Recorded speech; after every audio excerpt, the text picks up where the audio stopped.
Yeah, there's been a lot of things recently within the public that have obviously created some of this controversy in reference to the network that we're talking about today. However, it's really important to understand that this isn't Big Brother watching you. This isn't us bugging you or wiretapping you or listening to your phone calls. This system is just good old-fashioned police work. It's a tool that we've used for years. It's just the only difference is we're sharing the tool with other jurisdictions in the area.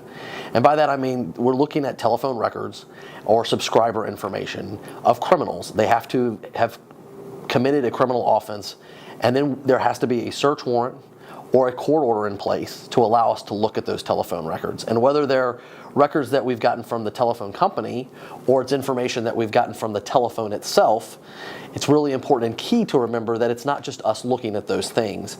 Before that, someone has to have committed a criminal offense, and then it has to be looked by a second party, i.e. a judge or a magistrate, and a search warrant or a court order issued.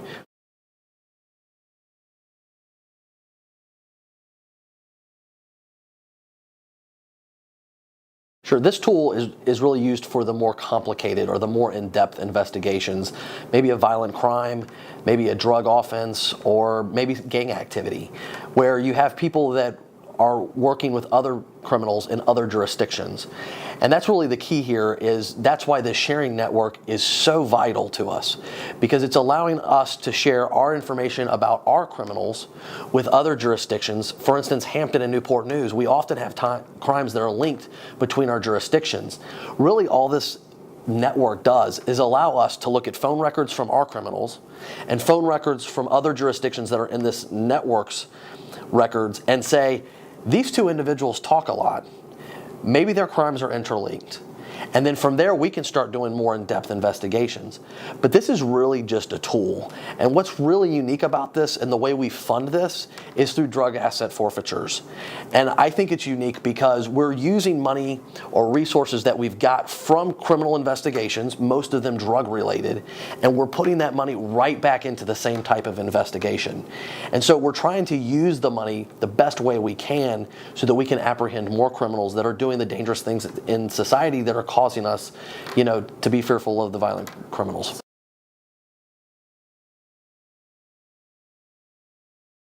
Yeah, it is asset forfeiture money, and I think it's also really important to understand that there's a limited number of people or detectives that have access to this information.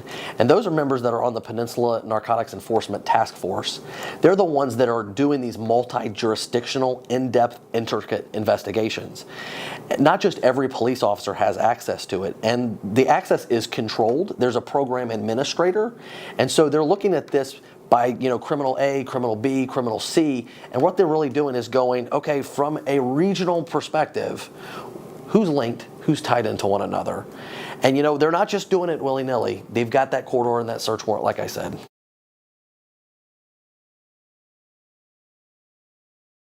Absolutely. And there's a recent Riley Supreme Court hearing, or Supreme Court case, that has said that instead of it being search incident to arrest when you look at items on a cell phone, now it's required that you have a search warrant. And even though the city of Hampton and our officers routinely got a search warrant when it wasn't required to search a cell phone search incident to arrest, after the incident, we were doing it beforehand, and we're continuing to do it to now. So we always try to be, the forefront of these things and make sure that we're using all of the legal stuff that we're supposed to. Well, I think it's interesting that you asked that question because it is just data. It's phone numbers that a person has called or a person that has called them. It's subscriber information. And if we do download information off of a cell phone, that does include text messages that haven't been deleted from the phone. However, it's nothing live. It's nothing that we're getting from a wiretap. It's only things that are downloaded. But you notice what I didn't include. It's not information that's somebody's web browser history or their photos or their videos or pictures of their kids play. It's nothing like that. Literally all we want is the raw data so that we can compare criminal A to criminal B and find out A, if they're working together, and maybe what they're doing when they work together. Actually, you got to have that criminal predicate, like you said. And if we're going for a court order, we're going to look at phone records that are of historical nature. Then we've got to have reasonable and articulable facts. And then we can get the court order from a judge. However, if we've got a little more information, like probable cause, which is required for an arrest, that's the level that we're talking about, then we can get a search warrant for the information. And that's really used when we're trying to download the phone and the information that's on the phone. And again, that's just the call records and the text messages and nothing else.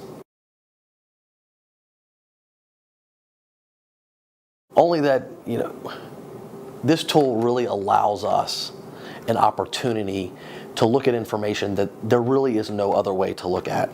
And we've been doing this in one shape or another, whether it's index cards on a table with phone numbers and we're comparing different phone calls, to now we just have more sophisticated equipment, which is a computer that is able to make those connections in a lot faster and a lot more detailed way. And that's really all we're doing.